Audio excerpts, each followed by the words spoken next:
నమస్కారం అండి.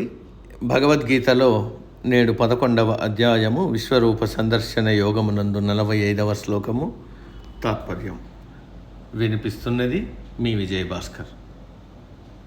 అదృష్టపూర్వం హృషితోస్మి దృష్ట్వా భయేన చ ప్రవ్యధితం మనో మే తదేవ మే దర్శయ దేవరూపం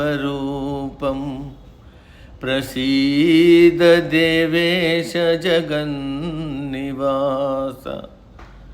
తాత్పర్యం: తన మనోనేత్రానికి గోచరిస్తున్న భయంకరమైన విశ్వరూపమును చూడలేకపోతున్నాడు అర్జునుడు. ఎంత తొందరగా మామూలు రూపం చూస్తే అంత బాగుండనుకుంటున్నాడు. అదే పైకన్నాడు, అత్యంత భయంకరమైన నీ విశ్వరూపము చూసి భయపడ్డాను అంటే కృష్ణుడు తనను పిరికివాడనుకునే ప్రమాదం ఉంది. అందుకని కృష్ణా, నీవు చూపించిన ఈ విశ్వరూపం అదృష్టపూర్వం, అంటే ఇంతకుముందు ఎప్పుడూ చూడలేదు. ఇదే ప్రథమం. నాకు చాలా ఆశ్చర్యంగాను ఆనందంగాను ఉంది. ఏదో తెలియని దివ్యానుభూతి, ఇంతకు ముందు అనుభవించని అనుభూతి కలిగింది. కానీ ఎక్కడో ఒక మూల చెప్పలేని భరించలేని భయం కూడా ఉంది.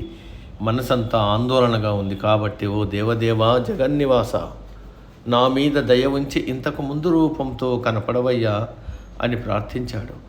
ఇంతకు ముందు తాను చూసిన రూపం ఎలా ఉంటుందో తర్వాతి శ్లోకంలో వివరించాడు అర్జునుడు.